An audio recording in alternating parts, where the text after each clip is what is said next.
Hey everyone, hope you're all having a great day. This is a how-to video on changing your hex from 14mm to 17mm hex. There's two ways you can do it. One is a hot racing hub extender, which is actually going to add 20mm of width to your stance, 10mm on each side. So you can go that route, which some people say that it puts more stress on your bearings, so you may keep that in mind. I ran mine on a V2 for a while and never had any issue. So the other way is you can do the Typhon hardware. The Typhon's the only 3S that comes with 17mm from the factory. The Granite, Big Rock, and the Senton are all 14mm. So you can order it piece by piece, which I'll put all the parts numbers down in the description, or you can buy from on eBay or Jenny's RC. It'll include everything you need but the axles, and the axles I bought at the local hobby shop. I think two of them were $7 or $8, so you just you buy 4 total. So let's get in how to do this. First, you're going to take your factory wheels and tires off. That's going to require a 7mm socket. Take those off, and then you're going to have these axles on there. Those are the threads right there. You'll see it when you take your wheel off. That's what actually the nut goes onto to hold the wheel on. Once you take that off, the next thing you're going to do is go to the front. Some people go in and they take off all these screws. They take off the steering linkage, they take off the linkage at the top, and then they take off the bottom one. You don't need to do that. Take off the one at the top on the front, the one at the top on the back. Once you do that, you're just going to take the linkage out. Bear with me, I'm doing all this one-handed. You're going to take the linkage out, then you're going to pull the axle out backwards, and you'll see how it comes through that bearing right there, straight out, and then it's just one piece. So there's the front. The back's a little bit easier because you can actually flip the whole hub down, and it gives you more room, and it basically pulls the axle away from the back one already. Then you pull it up, you can see that the bearing stayed on this one, no big deal.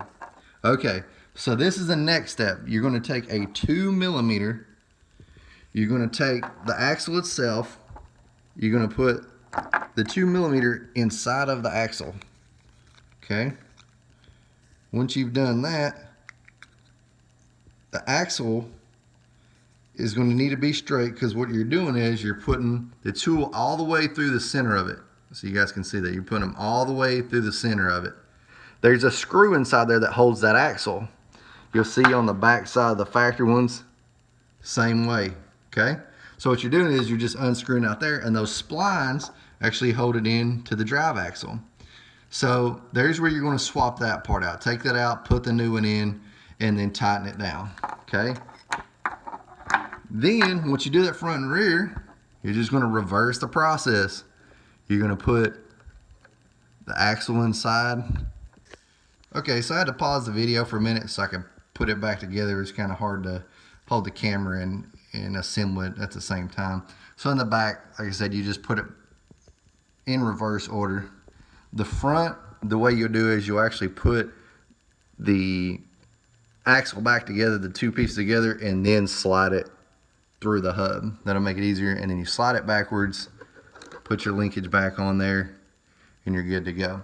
So I'm gonna go ahead and assemble those and put the screws back in, and then we'll resume from there, and I'll show you how to finish up with putting the last pieces on.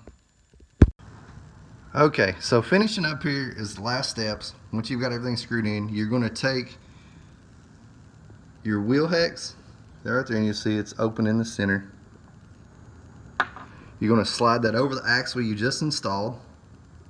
Once you do that, you're going to place the pin in the side, slide that through, and that goes through a hole in the axle just like this.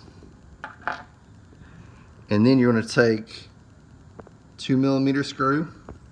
You're going to put it on the inside, and you're going to hold the outside, this part right here.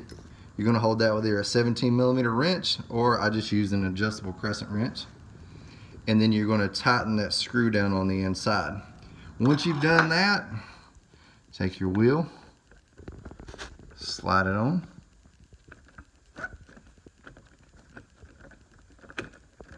Once you've slid your wheel on, and just put your wheel nut on, and you're done. One thing I missed out when you're taking it apart originally is the one step where you have the 14mm hex on there.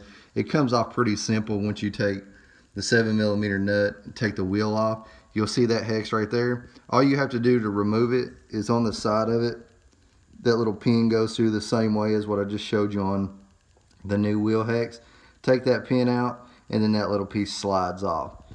So I hope you guys enjoyed this video. I have a few more Big Rock upgrade videos to follow. If you did, like the video and subscribe. Thanks.